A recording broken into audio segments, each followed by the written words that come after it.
ಇವತ್ತು ಮಣಿ ಬರೆದಿರ್ತಕ್ಕಂಥ ಒಳಕೋವೆ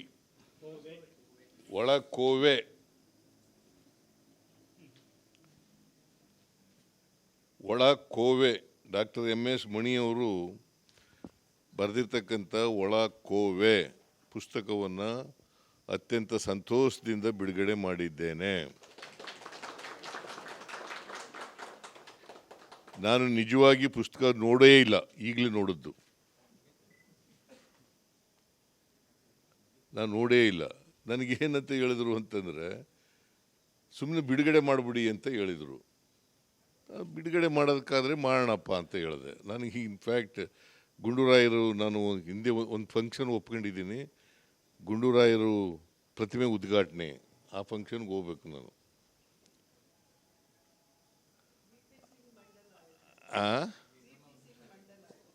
VP ಸಿಂಗ್ ಮಂಡಲ್ ನೋಡಮ್ಮ, ಮಂಡಲ್ ಆಯೋಗ ಮಾಡುವಾಗ VP ಸಿಂಗ್ರು ಕಾಂಗ್ರೆಸ್ನಲ್ಲಿದ್ದರು,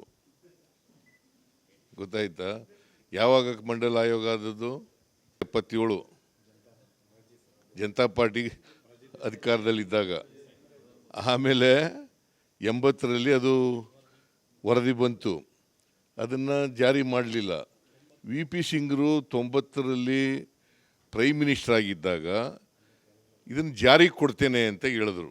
ಆದರೆ ನರಸಿಂಹರಾಯರು ಅದನ್ನು ಜಾರಿ ಮಾಡಿದ್ದು. VP ಸಿಂಗ್ ಅವರು ಮಂಡಲ್ ಕಮಿಷನ್ ವರದಿಯನ್ನು ಜಾರಿ ಮಾಡ್ತೀನಿ ಅಂತ ಹೇಳಿದ್ರು. ಅದನ್ನು ಜಾರಿ ಮಾಡಿದ್ದು ಯಾರು ಅಂತಂದರೆ ನರಸಿಂಹರಾಯರು. ಮಂಡಲ್ ಕಮಿಷನ್ ವರದಿ ಆಮೇಲೆ ಚಾಲೆಂಜ್ ಮಾಡಿದ್ರು, ಅದನ್ನು ಮಂಡಲ್ ಕಮಿಷನ್ ವರದಿಯನ್ನು ಚಾಲೆಂಜ್ ಮಾಡಿದ್ರು. 92ರಲ್ಲಿ ಸಂವಿಧಾನ ಪೀಠ ರಚನೆ ಆಯಿತು. 92ರಲ್ಲಿ ಸುಪ್ರೀಂ ಕೋರ್ಟ್ನಲ್ಲಿ ಅದನ್ನು ಚಾಲೆಂಜ್ ಮಾಡಿದ ಮೇಲೆ ಸಂವಿಧಾನ ಪೀಠ ರಚನೆ ಆಯಿತು.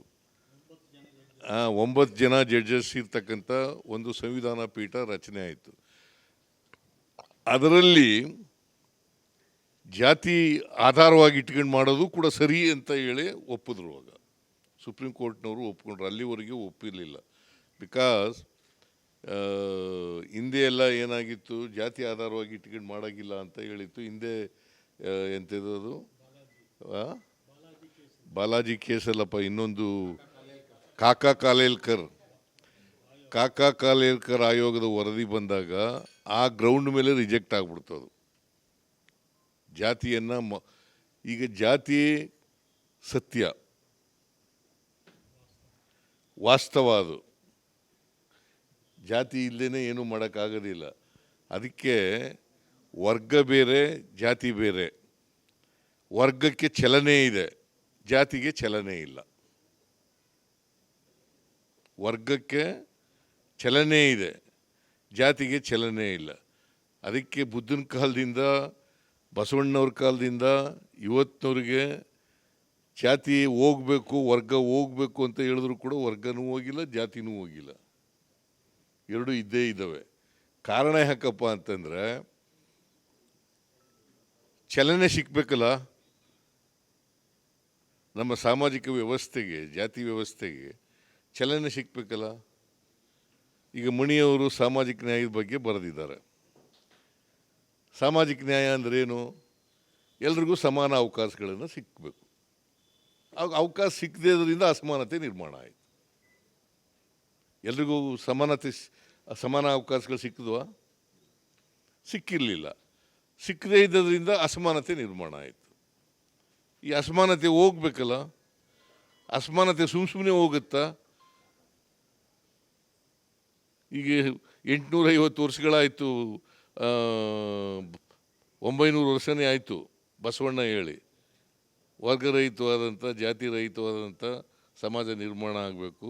ಇವನಾರವ ಅಂತ ಹೇಳ್ಬೇಡಪ್ಪ, ನಮ್ಮವ ಅಂತ ಹೇಳ್ರಿ ಅಂತ ಬಸವಣ್ಣವ್ರು ಹೇಳಿದ್ರು. ಹೇಳ್ತಾ ಇದ್ದಾರೆ. ಈಗ ವಿದ್ಯಾವಂತರೇ ಜಾಸ್ತಿ ಹೇಳ್ತಾರೆ, ಇವನು ನಮ್ಮವನು ಅಂತ ಹೇಳೋದೇ ಇಲ್ಲ. ಇವನು ಯಾರಪ್ಪ ಇವನು ಅಂತ ಕೇಳ್ತಾರೆ. ಅದನ್ನು ವಚನ ಹೇಳ್ಬಿಟ್ಟೇ ಹೇಳ್ತಾರೆ. ಇವನಾರವ ಅಂತ ವಚನ ಹೇಳ್ಬಿಟ್ಟು ಅವನು ನಮ್ಮವ ಅಂತ ಅನ್ನೋದೇ ಇಲ್ಲ, ಇವನು ಹಾರವ ಅಂತ, ಇವನು ಹಾರಪ್ಪ ಇವನು ಅಂತ ಹೇಳೋದು. ಸೊ ಇದು ಹೋಗದೇನೆ ಜಾತಿ ಹೋಗಲ್ಲ, ವರ್ಗ ಹೋಗಲ್ಲ, ಜಾತಿ ರಹಿತವಾದಂಥ ಸಮಾಜ ನಿರ್ಮಾಣ ಆಗಲ್ಲ. ಅದಕ್ಕೆ ಆರ್ಥಿಕ ಸಾಮಾಜಿಕ ಶಕ್ತಿ ಬಂದಾಗ ಮಾತ್ರ ಸ್ವಲ್ಪ ಹೋಗ್ತದೆ. ನಮ್ಮಲ್ಲಿ ಏನಾಗ್ಬಿಟ್ಟಿದೆ, ಈ ಗುಲಾಮ್ಗಿರಿ ಮನಸ್ಥಿತಿ ಬೆಳೆದು ಬಿಟ್ಟದೆ. ಭಾಳ ವರ್ಷ ಗುಲಾಮ್ಗಿರಿನಲ್ಲಿ ಇದ್ವಲ್ಲ ನಾವು, ಆಗ ಗುಲಾಮ್ಗಿರಿ ಮನಸ್ಥಿತಿ ಬೆಳೆದು ಬಿಟ್ಟದೆ. ಆ ಮನಸ್ಥಿತಿ ಹೋಗ್ಬೇಕಲ್ಲ.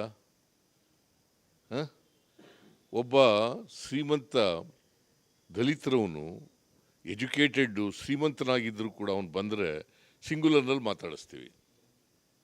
ಅದೇ ಒಬ್ಬ ಬಡವ ಮೇಲ್ಜಾತಿಯವನು ಬಂದರೆ ಬಹುವಚನದಲ್ಲಿ ಮಾತಾಡ್ತೀವಿ. ಸುದ್ದ ಬುದ್ಧಿ ಸ್ವಾಮಿ ಅಂತೀವಿ, ಇವನ್ನ ಏನಿಲ್ಲ ಅಂತೀವಿ.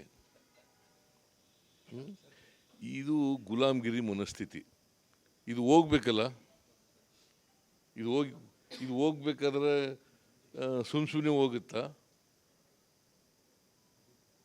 ಸ್ವಾಭಿಮಾನ ಬೆಳೆಸ್ಕೋಬೇಕಲ್ಲಪ್ಪ. ಈ ಸ್ವಾಭಿಮಾನ ಬೆಳೆಸ್ಕೊಳ್ಳದೇನೆ ಗುಲಾಮ್ಗಿರಿ ಮನಸ್ಥಿತಿ ಹೋಗಲ್ಲ.